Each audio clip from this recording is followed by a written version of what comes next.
very fun, welcome back to my channel. But if it's your first time to come here on this channel, I encourage you to click the subscribe button down below. And of course, huwag mo na rin kalimutan na i-click yung tiny bell button for you to be notified every time that I upload a video here on this channel. So itong vlog na to guys is all about my experience or our experience hiking Mount 387 o mas kilala sa tawag na Batong Amat. So if you want to know what to expect in Mount 387, please keep on watching. Yung mga bisita namin, kung gusto nyo pong manirahan dito sa bundok namin, libre. Libre lupa. Bawal lang pong magtayo ng bahay. Tent lang. Bahagi rin kami ng 34,000 Talavera Watershed Forest Reserve.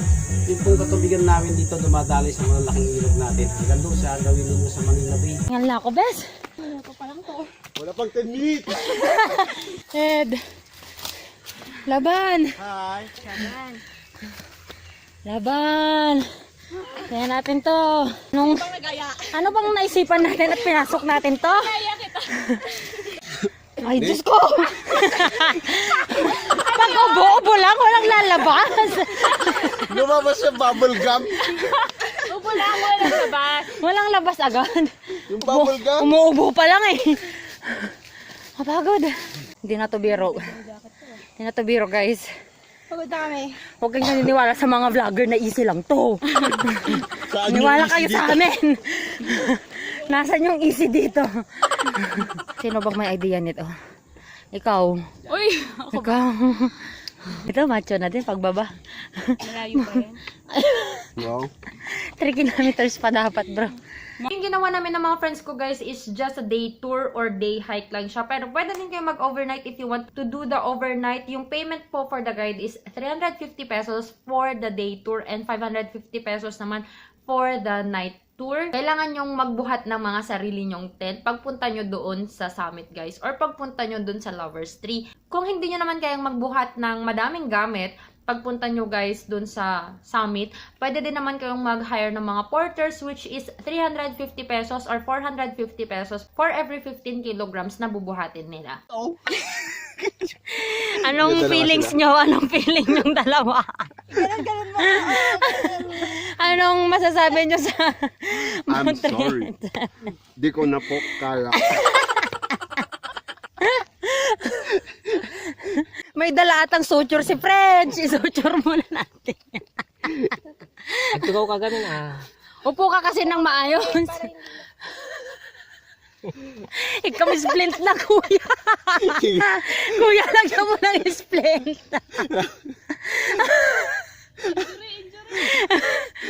Ay, Zebe. Ala, wala. Nag-give up na din yung microphone. Ala, bro. Hey sir, are you Okay.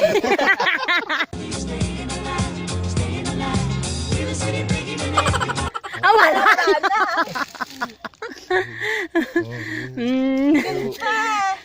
Yung, okay lang yan. Mamaya ulit. Pag si French may microphone siguro yun. So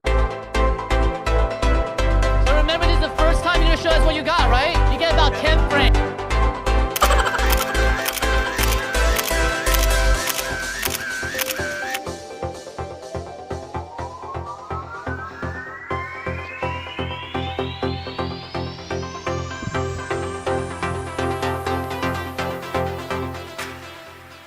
Oh, nice.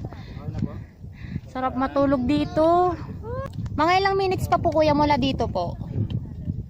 Nakamalima ako na lang yan. 30 kilometers na lang. Ay, 30 30. kilometers kuya, no? Balik na po tayo. 30 minutes na lang po. Sige po. Hindi rin natin paglakad. May madami pa pong paakyat mula po dito. Dalawa pa. Dalawang paakyat pa po. Sige. Ilan yung paakyat? Parang dalawa ng paakyat, no? Na matarik talaga.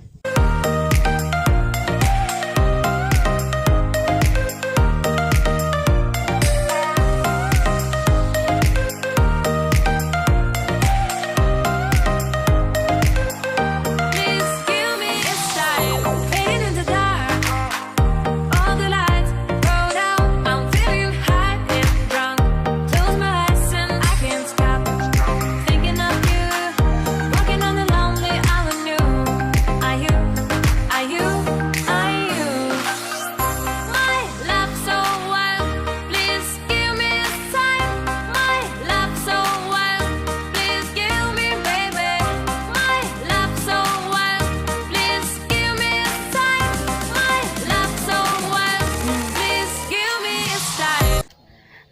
Instagram is life yan, Marcos.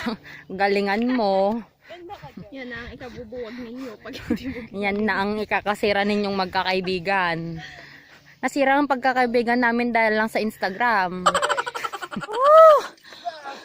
Finally! Finally made. My gosh! It's been a long day! Matong amat!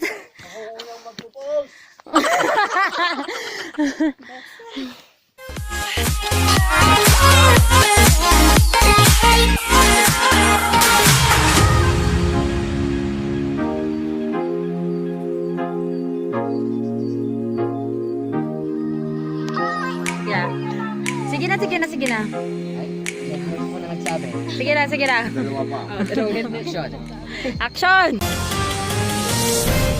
Magandang tanghali po sa inyong lahat. Nandito po tayo ngayon sa 387 Batong Amat. Naririto po. Amat! Ano ba? Porque may bar ka, ha? Sa konting baba lang guys ng summit, makikita natin doon yung Lovers Tree. Yun yung nag-iisang natitirang puno after the illegal loggings na mga nangyari doon po sa bundok na yun.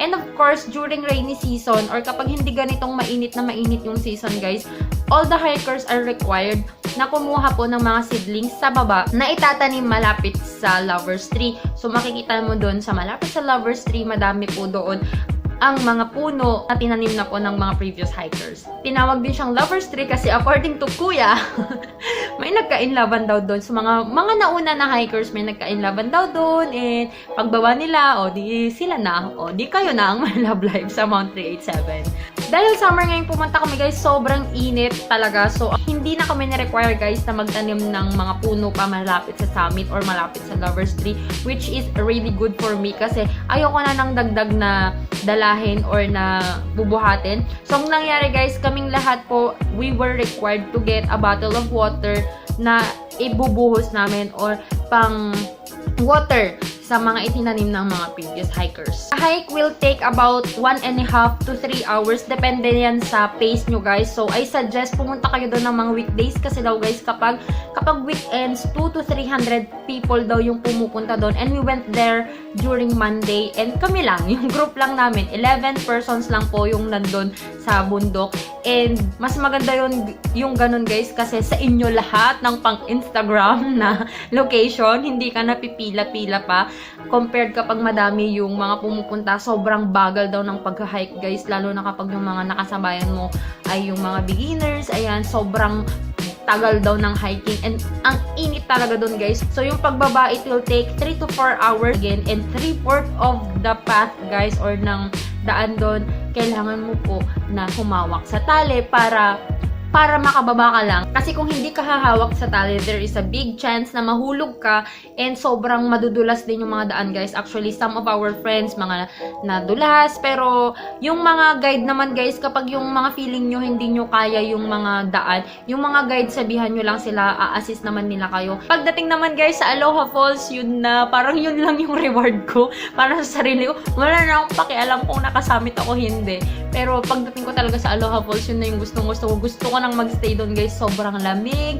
And meron din po sila doon source of water. So, kung naubos na yung tubig mo, which is, you should bring 2 to 3 liters of water. Kasi yung 2 liters guys, actually hindi kaya yun. Yung 3 liters, medyo nakulangan pa ako doon. So, sa tabi po ng falls, meron silang source of water doon. May nakalagay doon na parang maliit na ganyan na nilalabasan siya ng tubig. Tapos, doon kayo kukuha. Pero mind you guys, kapag medyo masiselan yung mga tiyan ninyo, ingat-ingat po, wag po masyadong damihan yung pag-inom. Kasi, parang 3 kaming naka-experience na medyo, hindi naman yung super duper LBM, pero basa ang paglabas. Yan. Medyo matubig po. So, ingat lang kapag medyo sensitive po yung tiyan natin. After the Aloha Falls naman, guys, naglakad ulit kami ng mga more than a kilometer.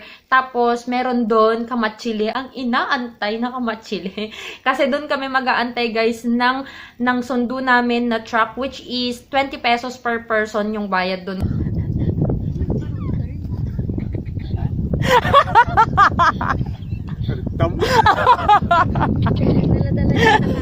sobrang rewarding pagdating mo sa Kamachili kasi gusto mo dun ka na, umalis ka na, susunduin ka na kasi sobrang layo pa ng lalakarin. So, dun kami guys sinundo. And dahil sa pag-aantay namin, dahil dun sa bundok na yun, dun sa lugar na yun, walang ka-signal-signal guys. Nahirapan namin i-contact yung susundo sa amin. So, medyo natagalan kami. Naghiga-higa na kami sa lupa dahil sa pagod namin. Kung tutuusin guys, parang 5 to 8 hours lang yung total of the activity. Pero sobrang nakakapanghina. Lalo na kami, may mga galing pang work, may mga puyat pa dahil sa work. So, sobrang nakakapanghina. Pero everything is all worth it. Worth the pain. Sobrang hirap. Sobrang worth it na nagasgagasgas ang mga palad namin pababa, papunta sa falls kasi sobrang rewarding pagpunta sa falls and sobrang rewarding din pagpunta mo sa summit na makikita mo yung Chocolate Hills of the North. Sobrang nakakagaan ng loob. Sa mga nagmo-move on, I suggest pumunta kayo sa Mount 387, dun na lang kayo sumigaw. Best! Makaka-move on ka dun. At dahil narating mo dito sa dulo ng ating video, meron po tayong pa-shoutout sa mga nag-comment sa previous video ko. And shoutout kay Isel VB, Life Outside Philippines, which is Sis Tracy. Ayan, Janeline Alonzo, Yani Berry, and I am Laika. Thank you so much guys for commenting. And if you want me to do a shoutout again, please comment down below para po ma-shoutout ko po kayo. Thank you so much guys for tuning in and for watching and for subscribing. And if you haven't subscribed to this channel yet, please do subscribe and like this video. And of course, i-share mo na rin sa mga friends mo na drawing para po matuloy na yung lakad din nyo papuntang 387. And of course, yung lahat po ng kailangan yung malaman, yung mga itinerary and budget, I will just put in the description box down below. And if you haven't followed me yet on my Instagram and on my Facebook, the name is Joy of Mia. And I'll talk to you guys on my next one. Bye! Mwah!